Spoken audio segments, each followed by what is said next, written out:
जय हिंद दोस्तों, मैं हूं हीरा परियार और आप देख रहे हैं देशभक्ति डायलॉग। चैनल को सब्सक्राइब करें, हमें ज़्यादा से ज़्यादा सपोर्ट देने का प्रयास करें, वीडियो में लाइक और कमेंट्स करें।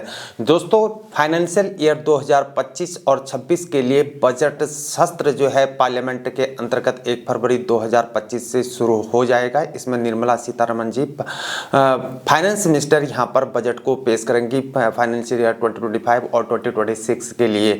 लेकिन बजट पेश करने से पहले हर बार की तरह जो है यहाँ पर तमाम यूनियंस और तमाम लोगों से यहाँ पर सुझाव मांगे जाते हैं। उसी की तर्ज पर यहाँ पर 6 जनवरी को यहाँ पर तमाम यूनियंस, ट्रेड यूनियंस के यहाँ पर जो अलग अलग ऑर्गेनाइजेशन से पर्टेन करते हैं उनके साथ उनकी मीटिंग की गई थी।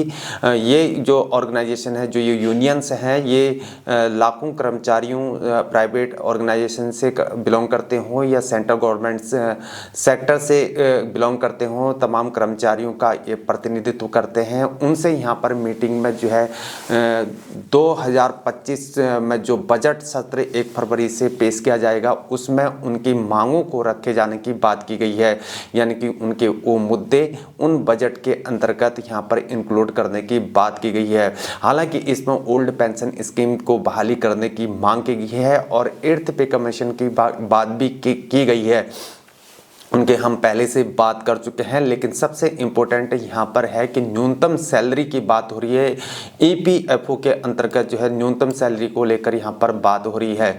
यहाँ पर हालांकि यहाँ पर जो है जो नॉर्मल रिच क्लास है या सुपर रिच है, यानी कि सुपर रिच के जो इनकम टैक्स को बढ़ाने की मांग भी इसमें की गई है। दोस्तों, सबसे इम्पोर्टेंट यह है कि भारतीय मजदूर संघ के संगठन के सचिव जो उत्तरी क्षेत्र के यहाँ पर हैं, पवन कुमार ने यह कहा है कि कर्मचारी पेंशन योजना 1995 और EPS 95 के तहत यहाँ पर देय न्यूनतम पेंशन को 1000 रुपये प्रति माह से बढ़ाकर 5000 रुपये मासिक किया जाना चाहिए। और फिर इसमें VDA परिवर्तनीय महंगाई भत्ता को भी जोड़ा जाना चाहिए। उन्होंने यह भी इसमें एक सजेशन दिया है कि आयकर छूट की सीमा बढ़ाकर यहाँ पर 10 लाख रुपए तक की जानी चाहिए। और इसके साथ ही उन्होंने पेंशन से होने वाली आय को यहाँ पर कर से मुक्त किया जाना चाहिए, यानी कि पेंशन जो मिल रही है उसमें इनकम टैक्स में रिबेट मिलना चाहिए। और इसके इस बाबत में मांग भी सरकार से की गई है। कुमार ने यह कहा कि सरकारी कर्मचारियों के वेतन ढांचे को संशोधित करने के लिए 8वें वेतन आयोग का इस प्रकार से तत्काल गठन किया जाना चाहिए। और श्रमिक संगठन भारतीय ट्रेड यूनियन केंद्र C2 के राष्ट्रीय सचिव स्वदेश देवराय ने इस मांग का समर्थन करते हुए कहा कि फरवरी 2014 में जहां 7वें वेतन आयोग का गठन होने के बाद 10 साल से अधिक समय बीत चुका है और देवराय ने सार्वजनिक क्षेत्र के केंद्रीय उपक्रमों में स्थायी कर्मचारियों की संख्या में आई भारी गिरावट पर उन्होंने यहाँ पर गहरा चिंता व्यक्त किया है। और 1980 के दशक में इन उपक्रमों में 21 लाख स्थायी कर्मचारी थे, लेकिन 2023 और 24 में यह संख्या घटकर 8 लाख से थोड़ी अधिक रही है। और national front of Indian trade union NITU के राष्ट्रीय अध्यक्ष दीपक जायसवाल ने असंगठित क्षेत्र के श्रमिकों को सामाजिक सुरक्षा लाभ प्रदान के लिए कर्मचारी भविष्य निधि EPF और कर्मचारी राज्य बीमा निगम ESIC के लिए अलग से बजट आवंटन की भी बात इसमें की गई है। मेरे दोस्तों, इस प्रकार से वित्त मंत्री के सामने ये मांग रखे गए। हालांकि इसमें ट्रेड यूनियन की ऑर्डिनेटर सेंटर के राष्ट्रीय महासचिव अस्मिता आर्य ने बैठक के बाद ये भी कहा है कि सरकार को सार्वजनिक पब्लिक सेक्टर इकाइयों के कॉर्पोरेटाइजेशन और प्राइवेटाइजेशन पर रोक लगाया जाना चाहिए।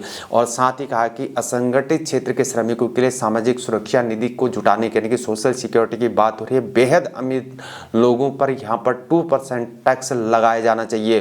कृषि क्षेत्र में कार्यरत श्रमिकों को सामाजिक सुरक्षा दे जाने, उनकी न्यूनतम मजदूरी तय किए जाने पर भी यहाँ पर बात उनके द्वारा कही गई है। मेरे दोस्तों, इस प्रकार से मेरे दोस्तों यहाँ पर 2025-26 के पहले एक बार फिर से यहाँ पर जो मांगें हो रही हैं 8th पे कमीशन को लेकर, तमाम मांगों को लेकर, यहाँ पर EPF से मैटर हो, OPS से हो, यहाँ पर इनकम टैक्स से रिलेटेड हो या अन्य और कोई और अन्य मुद्दे हो, इन सभी मुद्दों को लेकर यहाँ पर बात निर्मला सीतारमण फाइनेंस मिनिस्टर से की गई। और बजट में इस प्रकार से EPFO कर्मचारी भविष्य निधि संगठन के तहत मिलने वाली न्यूनतम पेंशन को यहाँ पर 5 गुना गुना करने और 8वां वेतन आयोग के तत्काल गठन और अत्यधिक अमीर लोगों को यहाँ पर सुपर रिच पर अधिक टैक्स लगाने की मांग जो है सरकार के सामने रख दी गई है मेरे दोस्तों। तो दोस्तों इस प्रकार से जो है अभी जो है तमाम ट्रेड यूनियंस के द्वारा जो है यहाँ पर फाइनेंस मिनिस्टर के ऊपर या सरकार के ऊपर प्रेशर बनाया जा रहा है, यानी कि जो बजट लाया जाएगा 2025-26 के लिए सरकार इसमें क्या यहाँ पर पॉजिटिव रिजल्ट दे पाएगी। जो सरकारी कर्मचारी हैं, केंद्रीय सरकारी कर्मचारी हैं या जो अडॉक में काम कर रहे हैं, यानी कि सरकार की तरफ से नियमित सरकारी कर्मचारी नहीं है, यहाँ पर पीएसयू के अंतर्गत काम कर रहे हैं, यानी कि संविदा के तौर पर यहाँ पर काम कर रहे हैं, या उनके भले की बात हो या उनको यहाँ पर पक्का किए जाने की बात हो, यानी कि उनको सरकारी नौकरी के तौर पर पूरे तौर यहाँ पर उनको पीएसयू से हटकर उनको सरकारी नौकरी के लिए रिमस्ट किए जाने की बात हो, ये तमाम मुद्दे जो है यहाँ पर फाइनेंस मिनिस्टर के सामने रखे गए। अब हालांकि ये देखना होगा कि बजट सत्र में यहाँ पर सरकार क्या इनके पक्ष में रहेगी या इनमें कुछ सुधार करेगी या नहीं करेगी, ये तो आने वाला वक्त ही बताएगा मेरे दोस्तों ये थी अभी तक की जानकारी। दोस्तों अगर आपको हमारी जानकारी पसंद आती है तो चैनल को जरूर सब्सक्राइब करें, चैनल को सब्सक्राइब कर हमें भरपूर सपोर्ट देने का प्रयास करें, वीडियो में लाइक और वीडियो में कमेंट करें। अभी के लिए इतना ही, बने रहिए हमारे साथ। जय हिंद, जय भारत, वंदे मातरम, भारत माता की जय।